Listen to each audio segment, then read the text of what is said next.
Shabbat Shalom. This weekend, this Shabbat, we are pleased to welcome Rabbi Michael Yoram, who is the Hillel Director at the University of Pennsylvania.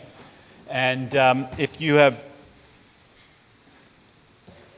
heard Rabbi Yoram speak either last night or this morning at Window in Israel, we spend a lot of time speaking about BDS on campus or anti-Semitism on campus as if that's the only thing that he does. And one of the things I asked him in Window in Israel is to sort of describe to us how he works, what he does. And while BDS may be, or fighting that, may be a small part of what he does, the majority of the work that Rabbi Yoram does is working with the students who come to Hillel and reaching out to those students who don't. Whether it's through coffees, whether it's through learning, it's that one-to-one relationship that he builds with these students that has a significant impact on their young Jewish lives. And we are thrilled to have as our Rabbinic intern, we call you soon-to-be Rabbi Shayna Golkow. You've got a little bit of time, right? We've got her for 2 years, but in the time that she's been with us, it's been impactful, and your teaching and your learning has been appreciated and valued. And look forward to another, I think, around a year and a half we'll have you. And Shayna is a graduate of the University of Pennsylvania, as well as a student at the Jewish Theological Seminary, and sort of benefited from the work of Rabbi Michael Yoram. So we thought it would be a wonderful opportunity to see the fruits of the labor of Hillel, the impact that Hillel can have. And not every student who goes through Hillel becomes a rabbi, all right? But in this case, the impact that an organization had on one particular Jewish life, I think, is a story worth hearing. Shayna, we're thrilled that you're with us in this community, and we look forward to learning with you this morning.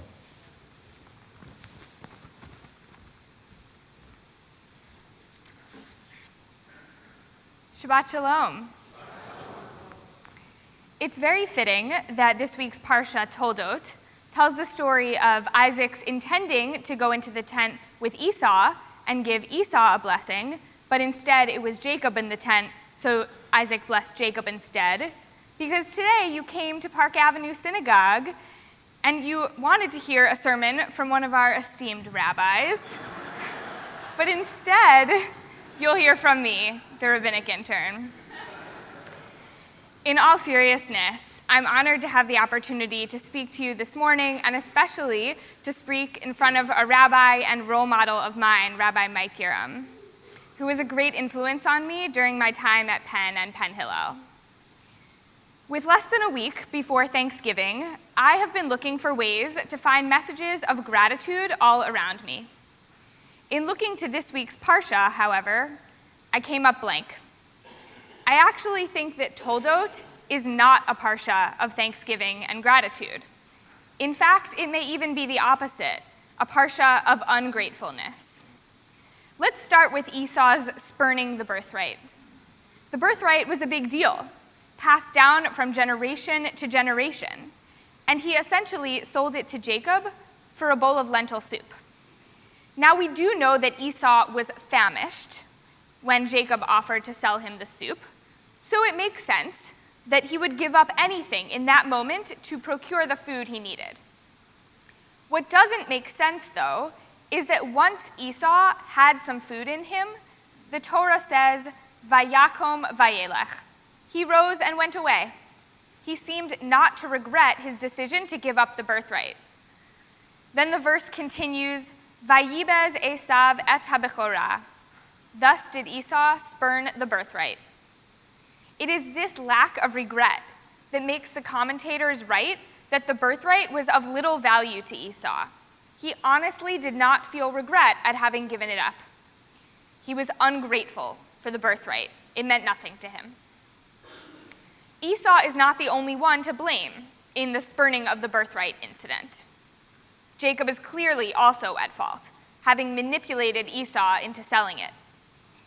A midrash tells us that Jacob deemed Esau wicked, and therefore unworthy of the responsibilities associated with the firstborn birthright.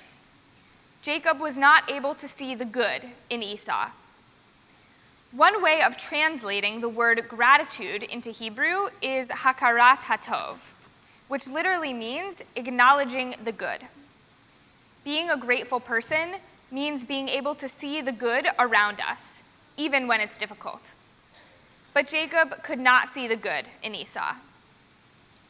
And we know that Jacob deceived Esau a second time too, in stealing Esau's blessing from their father Isaac. In both of these incidents, Jacob was not satisfied with what he would receive as the younger child. And one way to understand that dissatisfaction is ingratitude.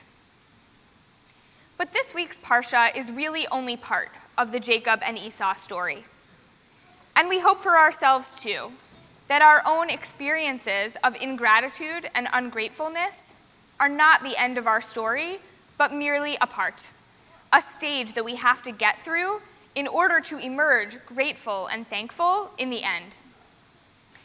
Walter Brueggemann, a Protestant Bible scholar and theologian, writes about 3 stages that people move through in relationship to God, and the third and final stage is one of thanksgiving.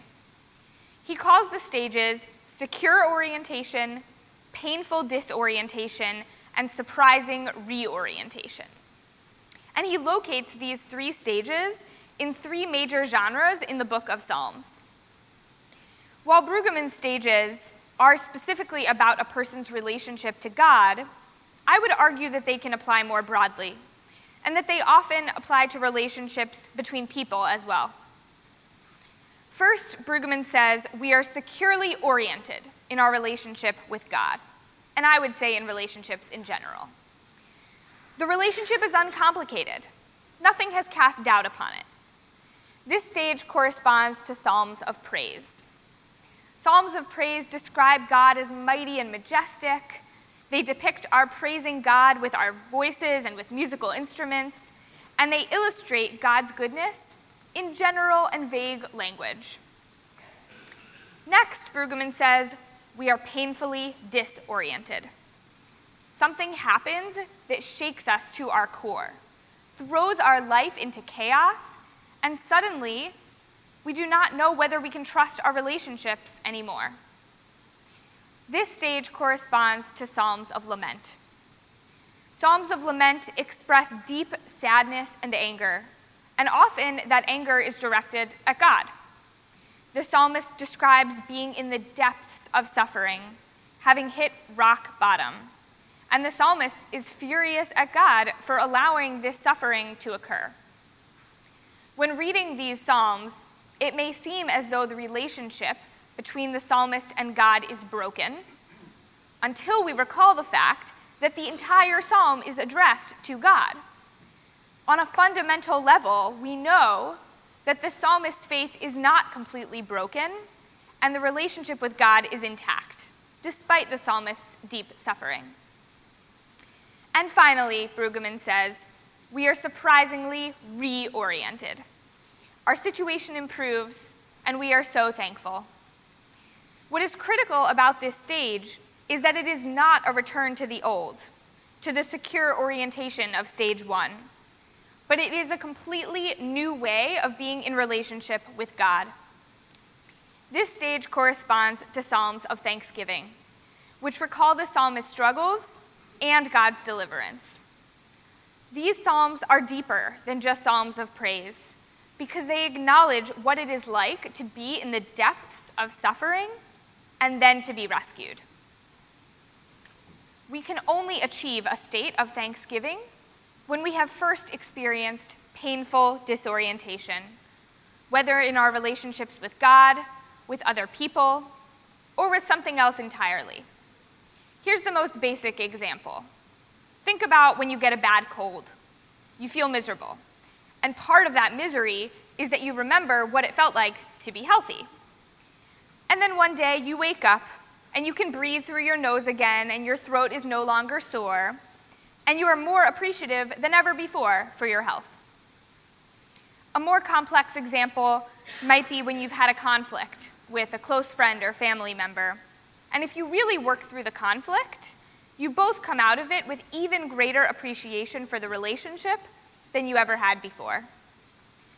we can only achieve the highest form of gratitude when we have first experienced the painful disorientation. This week's parsha is Jacob and Esau's painful disorientation. The good news, as we all know by now, is that it is this painful disorientation that will lead Jacob and Esau into a place of deep gratitude. At the end of this week's parsha, Jacob flees from his home to avoid Esau's wrath. He goes to Haran and stays there for 20 years before returning home. In 2 weeks, in Parshat Vayishlach, we will read about his return home and his famous reunion with Esau. I'll give you a little spoiler. Jacob thinks that Esau will want to kill him, but instead, Esau runs toward him, embraces him, and kisses him, and the two brothers weep together. Now, there are many different opinions about what actually happened there, and we can save that for 2 weeks. But at face value, I would call Jacob and Esau's embrace and weeping an act of thanksgiving, an acknowledgement that their relationship has been full of strife, but that they can now reunite in gratitude for one another. While it seems clear that Jacob and Esau never go through stage 1, secure orientation, of Brueggemann's 3 stages, their journey through stages 2 and 3 is clear. I want to tell you about a time in my own life when I went through these 3 stages in relationship to Jewish community. Before I started college, I was securely oriented in my relationship with Jewish community. I grew up in a conservative synagogue, in a town with a large Jewish population, and I spent my summers at Camp Ramah in the Poconos. Suffice it to say, I knew lots of Jews who were just like me. And I was okay with that. I didn't know anything else. I just knew that I loved Judaism, and in fact, I even had my first thoughts of becoming a rabbi during this stage of secure orientation. When I arrived at Penn, I was excited to get involved in Hillel, and especially with the conservative Jewish community, and I did exactly that. But at a place like Penn, with a large and thriving Jewish community, it would be a waste not to notice the diversity of Jews who make their way through the Hillel building. So if you've been paying attention this whole time, you know what stage is coming next for me: painful disorientation. As I met people whose Judaism was so different from mine, who believed different things than I believed, and who had practices that I had never seen before, I began to feel that everything I knew about Judaism was in question. In particular, I participated in an Orthodox learning program, and while I learned a lot about Orthodoxy, the main thing I learned was that Orthodoxy was not how I intended to live my life. Encountering this Jewish diversity threw me into a bit of a crisis.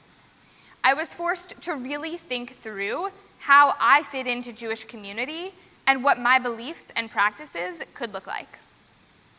And ultimately, I made it through to stage 3, surprising reorientation. I found that encountering different types of Jews gave me an opportunity to question and examine my own form of Judaism, which was painful at first, but ended up deepening my commitment to Jewish community. I even ended up making a few close friends who are Jewishly different from me, and I found that including them in my Shabbat dinners and attending theirs enriched my experience of Jewish community. Experiencing Brueggemann's 3 stages of orientation at Penn Hillel was really positive for my Jewish growth and development, and it's something that I am deeply thankful for. So wherever you are in your own journey towards Thanksgiving, in all of your relationships, whether you are in a place of simple and secure praise, or in a place of anger and sadness and frustration, like Jacob and Esau's relationship this week, or a place of thanksgiving and gratitude, remembering what it's like to suffer and feeling thankful to have emerged on the other side. Whichever stage we find ourselves at right now, may it be just part of our journey to Thanksgiving. Shabbat Shalom. Chatzi Kaddish is on page 184.